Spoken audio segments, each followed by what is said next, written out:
Hello everyone and welcome to my channel. If you're seeing me for the very first time, my name is Joy Bob and I'm a legal practitioner in Abuja, Nigeria. If you're a returning subscriber, thank you for subscribing and welcome back. Now today I'm going to be teaching you a very important topic, okay? These are tips and tricks I learned over the years. So today I'm going to be talking about things you need to look out for when you're renting a house in Nigeria. Okay, so let's get right to it.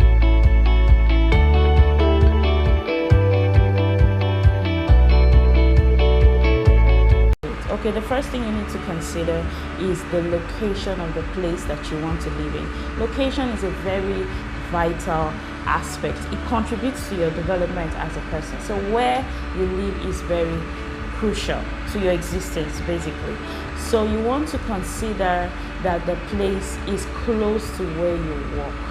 Make sure, take note that the place where you intend to live is close to where you work. It makes your life easier. Sometimes people might say, okay, because of funds, like everybody is not expected to live in town, so they move far away to places that are cheaper and places that have more space. And then at the end of the day, they wake up very early trying to meet up to work and everything. Like for instance, let me use Lagos as an example. I know Lagos, like, movement is a little bit restricted because of the constant hold up and traffic and everything.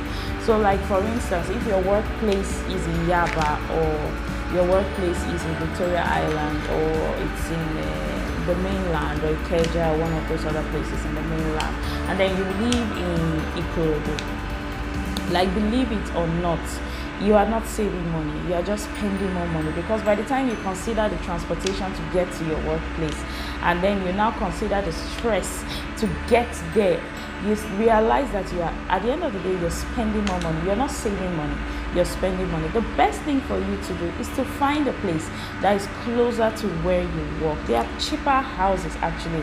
People don't know, but if you check, like if you look, if you check, even in Victoria Island, it will shock you that there are cheaper houses. Like if you calculate the transport you spend to get to your house from work, or from work to back to the house, you realize that you have even spent more money than you thought that you were saving. So I recommend that you find a place that is closer to your workplace. It doesn't have to be beside your workplace, that's if I'm being sarcastic, but it can be closer, okay? And then another thing you need to consider is when you want to go to inspect, please check the place properly. Make sure it's not an old house. Make sure it is not an old house. A lot of landlords these days don't want to renovate, or the managers don't want to advise them to renovate because of the money they are going to spend, and the fact that they might even ask people to like leave the place before they renovate or do proper renovation, or the cost of the renovation. So these days, a lot of people, or a lot of managers, or a lot of landlords feel like it's better or it's cheaper if they just keep putting people in the place and collecting rents. Like when you live in an old house, trust me, I've lived in an old house before, like you spend more money trying to renovate. Like it's more money, it's more resources trying to everything, just some newer places. But at the end of the day, you spend money trying to keep the place together. Okay, so take note of that. Now the third thing that you need to consider is you ensure that the house has a working meter. This one, I cannot overstress it, that the house has a working meter. Trust me, it's going to help you in the long run. And preferably make sure that it is only you that is using that meter. You don't have to share, you don't have to ask anybody to contribute to pay at the end of the month. You pay for what you use, rather.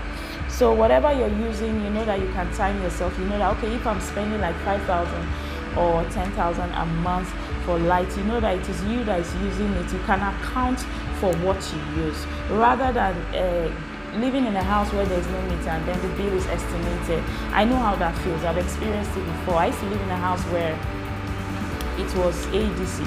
I've been NEPA that used to estimate bill. Some days they'll come with like 25,000.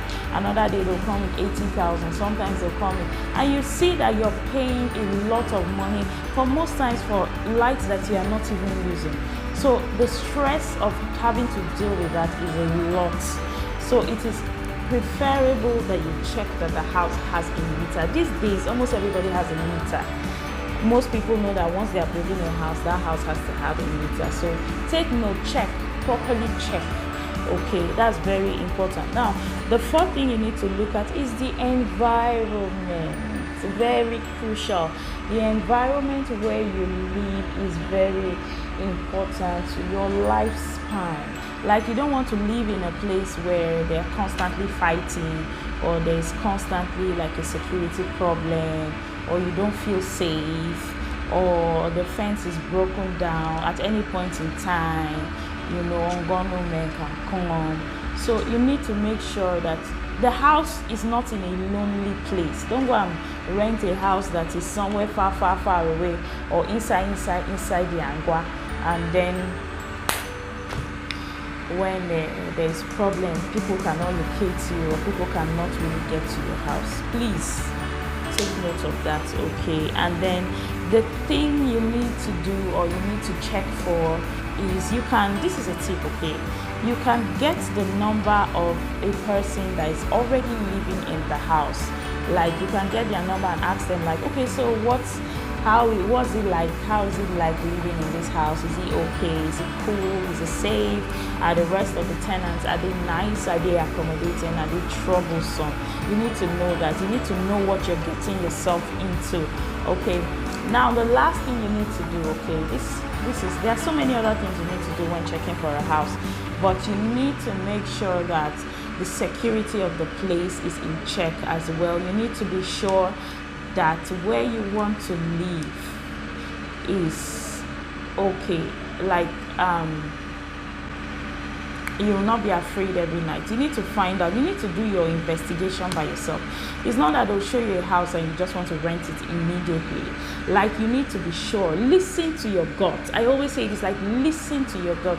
What is your gut telling you about the place? Like, do you feel peace like when you enter the place, or do you feel like a little bit of apprehension or something when you enter the place? Listen to your gut. Like, if you don't feel peace when you walk into a place, like, don't take it. Whatever happens, even if it is cheap, like, don't take it. I know we're always looking out for a cheaper house, but even if it's cheap, please listen to your gut. Security is important. I know that security is in the hands of God, but sometimes we have to do our own work as well. We have to make sure that there are security checks in place. Like, if it is an estate, this main security is efficient. Like, even if it's not like an estate, like, some places they have what they call vigilantes. Like, they have people, like, once it's 12 or 1 a.m. they just walk around blow whistle. Let people know that they are monitoring the place or the environment in case of thieves, in case of anything that's happening. Okay, they know that they are on watch. Okay, so another thing you need to consider again is, please read your tenancy agreement word for word. Read it carefully. Take your time. Once they give you that agreement, don't go running signing it immediately.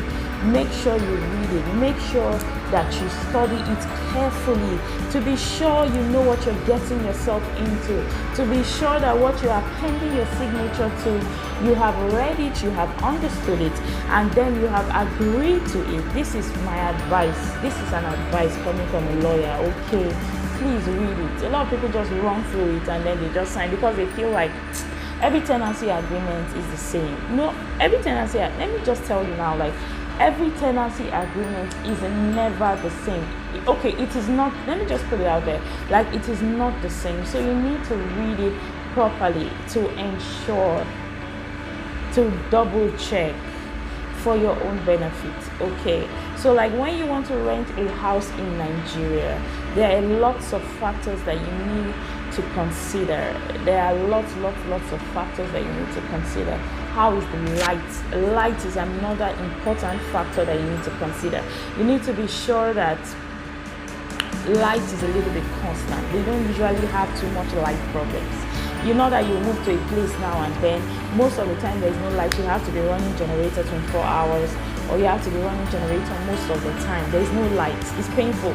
Okay, so you need to make sure that you do your own background check by yourself, away from the agents or away from the managers or away from anybody who has like a vested interest in it. So like when they take you to a house, you have to go back there, do your own investigation, do your own background check. If you're in a place where you don't feel safe, or you live in a place where you're not happy, or you're not excited about going home, then there is a problem. It will affect you psychologically, it will affect you mentally. So that's something you need to take proper care when you are doing. Okay, so now we have come to the end of this video. Thank you guys so much for watching. If you like my content, I encourage you to like, share and subscribe. Okay, and then if you want me to speak about anything, put it in the comment section, and then I will do a little talk or a little video about it. Thank you guys for watching. Bye.